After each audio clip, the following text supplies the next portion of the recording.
हमेशा सच के साथ। नमस्कार साथियों, मैं अखिल शुक्ल राष्ट्रवादी कांग्रेस पार्टी छत्तीसगढ़ से आप सभी का हार्दिक स्वागत करता हूं।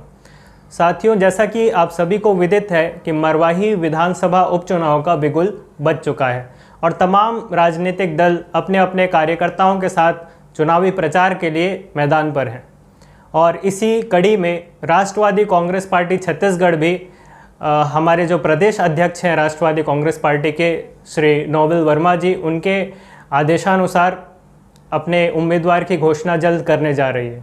और यह चुनाव के लिए माननीय नोबेल वर्मा जी ने आदेशित किया है छत्तीसगढ़ से श्री नीलकंठ त्रिपाठी जी को एवं संजय चौहान जी। तो इन दोनों के नेतृत्व में इस चुनाव की पूरी रणनीति बनाई जाएगी और उम्मीदवार की घोषणा हम करेंगे और जल्द ही आपको मरवाही विधानसभा क्षेत्र में हमारे कार्यकर्ता नज़र आएंगे। तो इस बार हमारे रणनीति क्या है, हमारे कार्य योजना क्या है, हमारे मुद्दे क्या हैं, वो सब मैं आप सभी से आज शेयर करने जा रहा हूँ। साथियों, हम देख रहे हैं कि शिक्षा का स्तर दिन प्रतिदिन छत्तीसगढ़ में एवं खास करके विधानसभा क्षेत्र मरवाही विधानसभा क्षेत्र में गिरता जा रहा है। बात करें दूसरे पहलुओं की, शिक्षा हो, रक्षा हो, स्वास्थ्य का विषय हो, यातायात का विषय हो या जितने भी तमाम मुद्दे हैं, सभी में मैंने जब राजधानी छत्तीसगढ़ की राजधानी रायपुर और मरवाही विधानसभा क्षेत्र को कंपेयर किया तो बहुत सारे आंकड़ों में मैंने मरवाही को कमतर पाया है।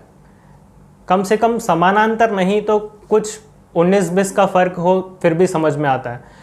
लेकिन मैं आपको बता दूं, मैं तथ्य की बात करता हूं। राष्ट्रवादी कांग्रेस पार्टी तथ्य की पार्टी है, फैक्ट्स पे बात करती है। हमारे जो वादे हैं खोखले नहीं हैं, हम एक बेसिक आर्ग्यूमेंट लेकर के नहीं आते, हम साथ में फैक्ट्स भी हमारे पास होते हैं प्रूव करने के लिए अपने आर्ग्यूमेंट्स को। शिक्षा का अगर हम स्तर देखें, साक्षरता दर राजधानी रायपुर में 86% है और शिक्षा का अगर आप साक्षरता दर देखें मरवाही विधानसभा क्षेत्र में केवल और केवल 55% है। अगर इतनी ही अच्छी थी वहाँ की सरकारें, अभी तक जो सरकारें वहाँ पर आई कांग्रेस के कार्यकाल से, अगर हम 16 साल जोगी परिवार के अलग कर दें तो भी 7 साल कांग्रेस पार्टी का वहाँ पर राज रहा है, 8 साल बीजेपी का वहाँ पर राज रहा है। अगर हम 1977 से अभी तक की बात करें तो इसमें हम देखते हैं कि अगर उनकी सरकारें सफल होती तो क्या 30%, लगभग 30% का अंतर हमें साक्षरता दर में देखने को मिलता? क्या वहाँ पर जो आपराधिक मामले लगातार बढ़ते जा रहे हैं, क्या वो हमें वहाँ देखने को मिलता? नारी सुरक्षा के लिए क्या किया है जेसीसी ने, कांग्रेस ने, बीजेपी ने? हम देख रहे हैं कि इस साल की 3 जुलाई की जो घटना थी, जो एक नाबालिग बालिका के साथ रेप हुआ, निंदनीय कृत्य और इस तरह की दूसरी अपराधें भी लगातार चरम पर हैं। जेसीसी के जो अभी नेता हैं, वर्तमान नेता अमित जोगी जी, वो अपने आप को आदिवासी हितों के खुद को एक मसीहा मानते हैं। तो अगर वो इतने बड़े मसीहा हैं आदिवासी हितों के, उनके जल कल्याण के लिए, जो कि हमें हाल ही में देखने को मिला कि वो अनशन पर बैठ गए बिजली कटौती की बात को लेकर के, अगर वो इतने ही बड़े मसीहा हैं तो क्या वो कहाँ थे उस समय जब उस बालिका के साथ रेप हुआ? उसके बाद वो उनके परिवार से, पीड़िता के परिवार से मिलने तक नहीं आए।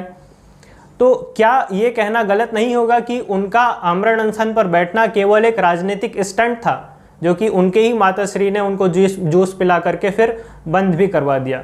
तो इस तरह का हमें राजनीतिक उठापटक और ढकोसला देखने को मिल रहा है, खोखले वादे देखने को मिल रहे हैं। लेकिन मैं आपके सामने आज हाजिर हुआ हूं फैक्ट्स को लेकर के। आज हम सिर्फ फैक्ट्स की चर्चा करेंगे। कहाँ थे जेसीसी के नेता, कहाँ थे कांग्रेस पार्टी के नेता जो आज राजनीतिक विधानसभा क्षेत्र में चुनाव होने के कारण से मैदान पर हमें दिखते हैं? कहाँ थे जब एक मूक बधिर बच्ची के साथ उसके साथ रेप हुआ? कहाँ थे जब एक 9वीं कक्षा की छात्रा के साथ रेप हुआ? ये सब मैं जो आपको बता रहा हूँ ये इसी साल की घटनाएं हैं। मित्रों, स्वास्थ्य की अगर हम बात करें, स्वास्थ्य विभाग तो यहाँ पर मैं आपका ध्यान आकर्षण करना चाहूँगा उन क्वारंटाइन सेंटर्स की तरफ जहाँ पर न्यूज़पेपर में, हाँ मित्रों, न्यूज़पेपर में उनको भोजन परोसा जाता था। चावल पड़ी हुई है न्यूज़पेपर में, दाल अलग बह रहा है। तो इस तरह का गैर मानवीय कृत्य उनके साथ हमें क्वारंटाइन सेंटर्स में देखने को मिला। कहाँ थे कांग्रेस पार्टी के आपके दाऊ जी जब उनके साथ इस तरह की गैर मानवीय कृत्य हो रहे थे? अस्पतालों की हालत हम देखते हैं। विधानसभा क्षेत्र में 3,36,000 के आसपास की आबादी है मरवाही विधानसभा क्षेत्र की, और क्षेत्र में केवल 5 अस्पताल हैं। सरकारी अस्पताल कितने हैं? केवल 5। हाल ही की घटना है, एक गर्भवती स्त्री ने कोख में ही अपनी संतान की जान गंवा दी, क्योंकि कोई भी अस्पताल उसको भर्ती लेने के लिए तैयार नहीं था। तो मरवाही की जनता, मैं आशा करता हूं मरवाही की जनता इस बात को समझेगी और इस बार वो किसी छलावे में नहीं आएगी। मुद्दों को देख करके, हमारे वादों को देख करके, हमारे फैक्ट्स को देख करके हमें विजयी बनाएगी। अब मैं आपका ध्यान आकर्षित करना चाहूँगा रोजगार की ओर। इतने सालों के बाद भी 1977 से अभी तक कांग्रेस, बीजेपी, जेसीसी, कई पार्टियां आई और गई मरवाही में, लेकिन युवाओं को किसी ने फोकस में नहीं रखा। युवाओं की रोजगार के लिए किसी ने कार्य नहीं किया। हम युवाओं को रोजगार मुहैया कराना चाहते हैं। हम चाहते हैं कि शिक्षा का स्तर इतना अच्छा हो जाए कि कोई भी बेरोजगार ना रहे।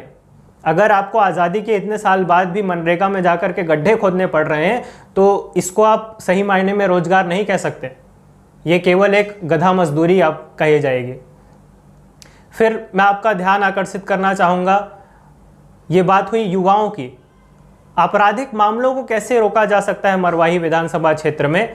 कांग्रेस से तो कोई उम्मीद की ही नहीं जा सकती मित्रों, क्योंकि ऐसे पेंडेमिक सिचुएशन में, कोरोना महामारी फैला हुआ है चारों ओर, और ऐसे सिचुएशन में भी कांग्रेस शराब बिक्री से राजस्व कमाने में जुटी हुई है।